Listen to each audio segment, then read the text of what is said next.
ओम शांति। आपका जो प्रश्न था, वारिस बनाने की सेवा और प्रजा बनाने की सेवा में क्या अंतर है, वारिस और प्रजा किस तरह से बना सकते हैं, कौन वारिस और कौन प्रजा बनते हैं, ये सारे प्रश्न के उत्तर हमने 2 पार्ट में ऑलरेडी दिया है। ये पार्ट तीसरा है कि वारिस माना पहले जन्म में माना 9 लाख में आने वाली आत्माओं की निशानियां क्या होगी। माना श्री कृष्ण के साथ पहले जन्म में कौन आ सकते हैं और कौन वारिस बनते हैं। तो 33 करोड़ में से कौन कहाँ आते हैं वो मैंने 2 पार्ट में बताया। कितने परसेंटेज वाले आते हैं सारी डिटेल मैंने बताई। अभी हम ये देखेंगे और फिर अपने आप को चेक करना है कि हम कहाँ तक पहुँचे हैं, तो उसकी निशानियाँ क्या हैं। वैसे तो जो पहले जन्म में आने वाली 9 लाख आत्माएं हैं वो सब वारिस है, क्योंकि कुलदेवियाँ हैं, संपूर्ण सुख भोगती है, भले नंबरवार है फिर भी वही वारिस है, और फिर उसमें भी नंबरवार हो जाते हैं। तो ये 9 लाख में आने वाली की निशानियां अच्छी रीति समझना है और फिर इसको समझकर तीव्र पुरुषार्थ करना है। जो 9 लाख में आने वाली आत्माएं हैं वो पहला तो सभी धारणाओं में एक्यूरेट होगी, संपूर्ण संतुष्टता जीवन में होगी, इच्छा मात्रम अविद्या, संकल्प में भी कोई इच्छा नहीं, न खाने पीने की इच्छा, न घूमने फिरने की इच्छा, न अच्छे अच्छे कपड़े या फैशन करने की इच्छा, या न मान शान नाम की इच्छा, कोई चीज की संकल्प और स्वप्न मात्र में भी नहीं होगी। एक एक चीज का इकोनॉमी कर ये बाबा के कार्य में लगाएंगे। दूसरा, दिनचर्या के साथ उसकी मनचर्या भी एक्यूरेट होगी।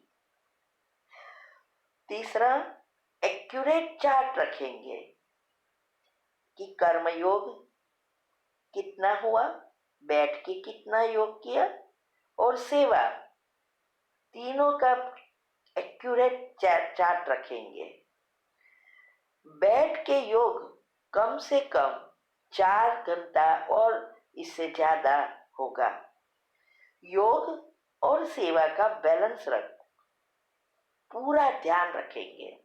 ऐसा नहीं सेवा करते रहो योग ना हो, और योग करते रहो और सेवा ना हो, नहीं, क्योंकि प्रजा भी बनानी है और वारिस भी बनना है, तो ये दोनों का बैलेंस चाहिए।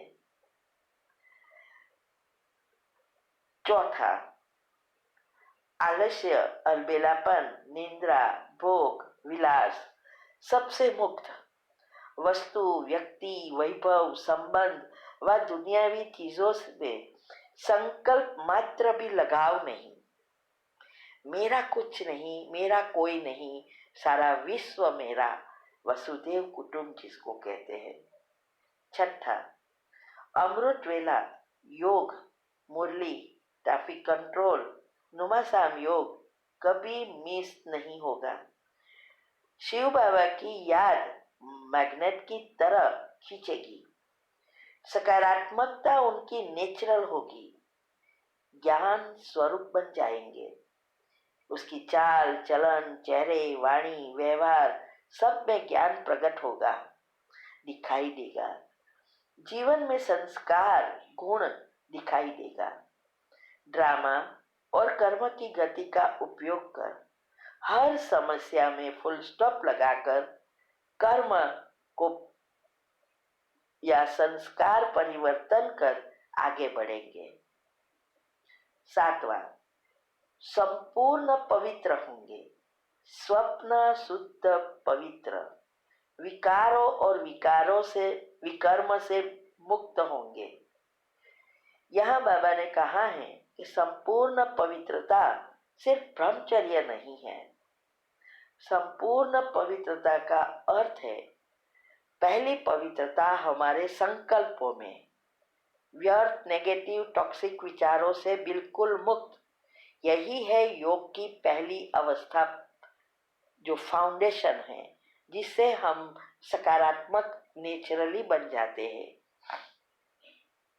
तो संकल्प में पवित्रता, फिर 7 पत्ते का बिल्ली पत्र, तन मन धन संबंध संपर्क समय संकल्प श्वासोश्वास, ये 7 पत्ता को क्लीन एंड क्लियर पवित्र बनाना है।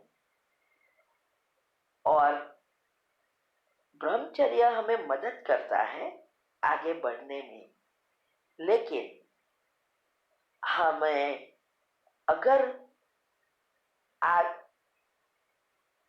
इसके बिना भी अगर हम आगे जाना चाहे तो आज्ञा तक चक्र तक हम पहुंच सकते हैं।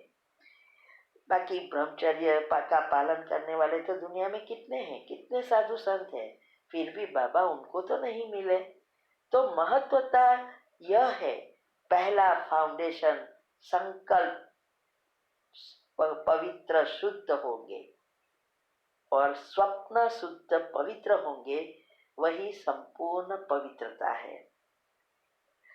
सूक्ष्म पापों से बिल्कुल मुक्त होंगे, संकल्प में भी बुरे विचार नहीं आएंगे, एक एक चीज का भगवान की अमानत समझ ध्यान रखेंगे, कहाँ भी व्यर्थ ना जाए, चाहे समय है, चाहे संकल्प है, चाहे तन मन, चाहे धन है, कोई भी चीज,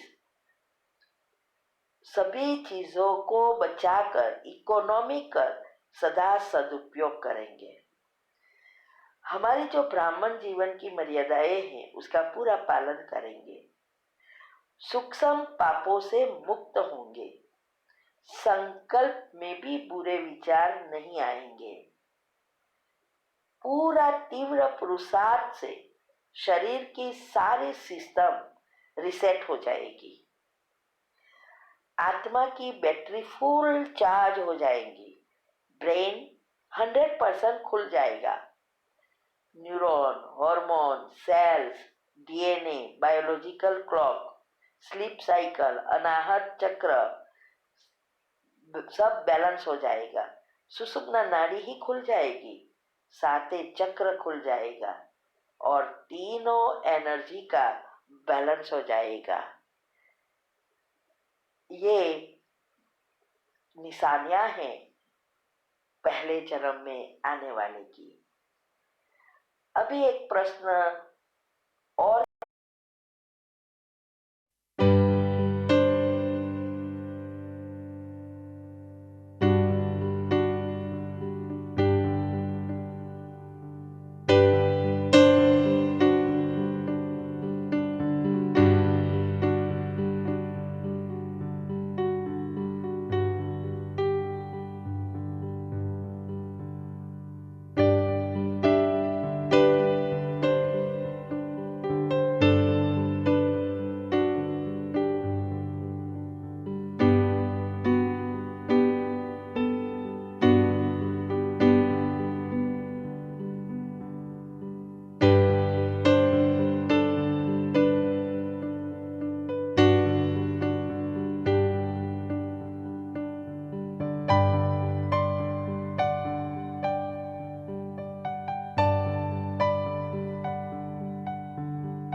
जैसा अन्न वैसा तन नहीं है लाइन, जैसा अन्न वैसा मन है लाइन, और जैसा मन वैसा तन है, और जैसा धन वैसा अन्न है।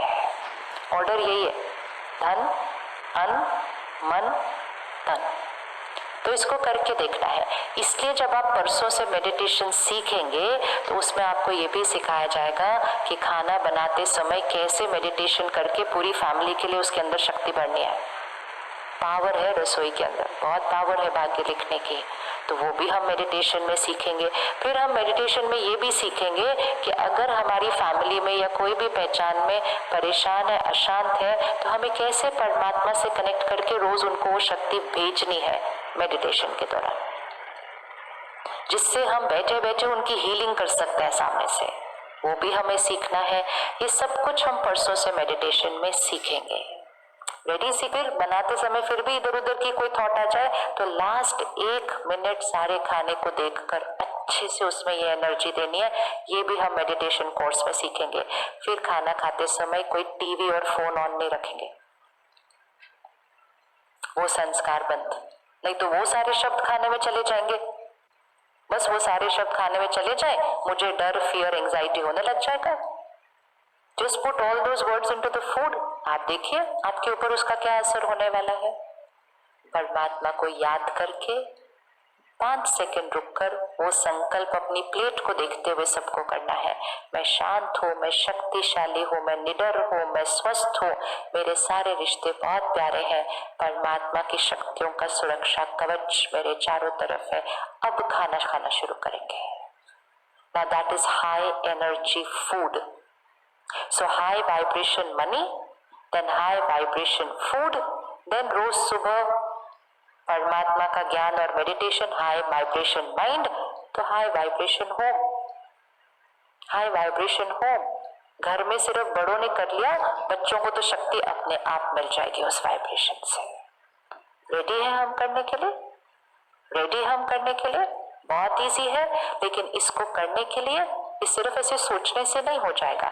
इसको करने के लिए हमें मेडिटेशन तो सीखना होगा ना फिर, कि हमें ये कैसे करना है, कैसे मुझे वो 7 संस्कारों को एक्टिवेट करना है, कैसे मुझे परमात्मा की शक्ति अपने अंदर भरनी है, कैसे मुझे वो शक्ति दूसरे तक भेजनी है, कैसे मुझे खाना बनाते समय वो शक्ति डालनी है। ये सारा मेडिटेशन कैसे करना है वो हम 3 दिन में सीख, या 6 से 7।